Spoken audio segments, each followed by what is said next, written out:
ಇನ್ನು ವಿಧಾನಸೌಧದ grand steps ಮೇಲೆ ಗ್ರ್ಯಾಂಡ್ ವೆಲ್ಕಮ್ ಮಾಡೋದಕ್ಕೆ ಸಿದ್ಧತೆಗಳಾಗ್ತಾ ಇದೆ. ವಿಧಾನಸೌಧದ ಮುಂದೆ ಕಿಕ್ಕಿರಿದು ತುಂಬಿದ್ದಾರೆ ಅಭಿಮಾನಿಗಳು. ವಿಧಾನಸೌಧದ ಒಳಗೆ ಅಭಿಮಾನಿಗಳಿಗೆ ಪ್ರವೇಶ ಇಲ್ಲ, ಗ್ರ್ಯಾಂಡ್ ಸ್ಟೆಪ್ಸ್ಗೂ ಇಲ್ಲ. ವಿಧಾನಸೌಧದ ಮುಂಭಾಗದಲ್ಲಿಯೇ ಆ ರೋಡ್ ಇದೆಯಲ್ಲ, ಅಂದರೆ ನಿಮಗೆ ವಿಧಾನಸೌಧ ಮತ್ತು ಹೈಕೋರ್ಟ್ ಮಧ್ಯದಲ್ಲಿ ಒಂದು ರೋಡ್ ಬರುತ್ತಲ್ಲ, ಆ ರೋಡ್ ಮತ್ತು ಪಾರ್ಕ್ ನೋಡಿ.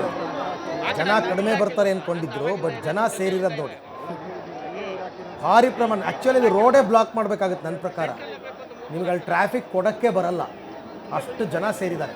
ಆ್ಯಕ್ಚುಲಿ ಯಾಕೆ ನಿಮಗೆ ವಿಕ್ಟರಿ ಪರೇಡ್ಗೆ ಅವಕಾಶ ಕೊಡಲಿಲ್ಲ ಅಂದರೆ ಇದೇ ಕಾರಣಕ್ಕೋಸ್ಕರ. ಅಲ್ಲಿ ಹೈಕೋರ್ಟ್ ಇದೆ ಮತ್ತು ವಿಧಾನಸೌಧ ಇದೆ, VVIP ಮೂಮೆಂಟ್ಸ್ ಇರುತ್ತೆ, ಪ್ರೊಟೆಕ್ಷನ್ ಕೊಡೋದು ಕಷ್ಟ. ಯಾರೋ ಎಲ್ಲಿಂದನೋ ಏನೋ ಒಂದು ಕಲ್ಲು ಹೊಡೆದು ಬಿಡೋದು, ಏನೋ ಒಂದು ಮಾಡಿದ್ರೆ ಅದು ಸರ್ಕಾರಕ್ಕೆ ಕೆಟ್ಟ ಹೆಸರು ಬರುತ್ತೆ ಅನ್ನೋ ಕಾರಣಕ್ಕೇ ಪೊಲೀಸ್ ಕಮಿಷನರು ನಿಮಗೆ ವಿಕ್ಟರಿ ಪರೇಡ್ಗೆ ಅವಕಾಶ ಕೊಡಲಿಲ್ಲ, ಅಂದರೆ ಮೆರವಣಿಗೆಗೆ. ಬಟ್ ಸ್ಟಿಲ್ ಜನ ಯಾವ ಪರಿಪ್ರಮಾಣದಲ್ಲಿ ಸೇರಿದ್ದಾರೆ ಅಂತಕ್ಕಂಥದ್ದನ್ನು ನೋಡ್ತಾ ಇದ್ದೀರಾ. ಇಲ್ಲಿ ಗ್ರ್ಯಾಂಡ್ ಸ್ಟೆಪ್ಸ್ ಮೇಲೆ ಅವ್ರಿಗೆ ಎಲ್ಲ ಆಟಗಾರರಿಗೂ ಸರ್ಕಾರದ ವತಿಯಿಂದ ಒಂದು ಸನ್ಮಾನ. ಸರ್ಕಾರದ ವತಿಯಿಂದ ಸಿದ್ದರಾಮಯ್ಯನವರು, DK ಶಿವಕುಮಾರ್ ಭಾಷಣ ಮಾಡ್ತಾರೆ.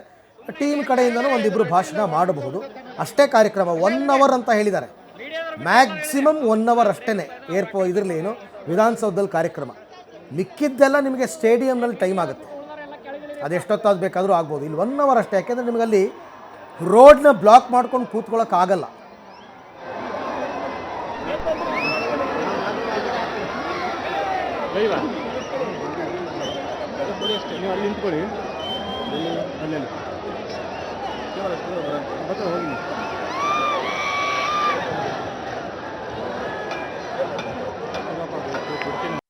ವರ್ಷಗಳ ಬಳಿಕ RCB ಕಪ್ಪನ್ನು ಗೆದ್ದು ಅಭಿಮಾನಿಗಳ ಸಂಭ್ರಮವನ್ನ ಜಾಸ್ತಿ ಮಾಡಿದೆ. ಇವತ್ತು ಸಂಜೆ 4 ಗಂಟೆಗೆ ಕರ್ನಾಟಕ ಸರ್ಕಾರದ ವತಿಯಿಂದ RCBಗೆ ಅಭಿನಂದನೆ ಸಮಾರಂಭವನ್ನು ಇಟ್ಕೊಂಡಿದ್ದಾರೆ.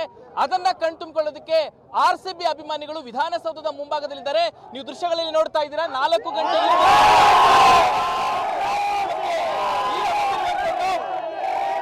ನಾನು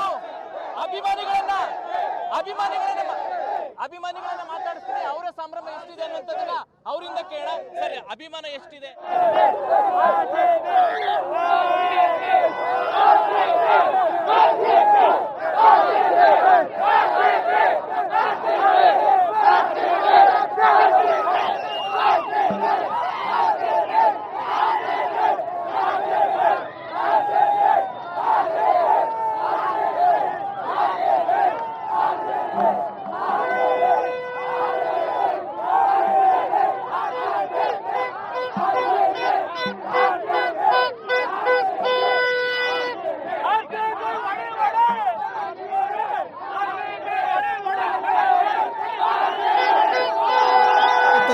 ವಿಧಾನಸೌಧದ ಮುಂಭಾಗದ ದೃಶ್ಯಗಳು.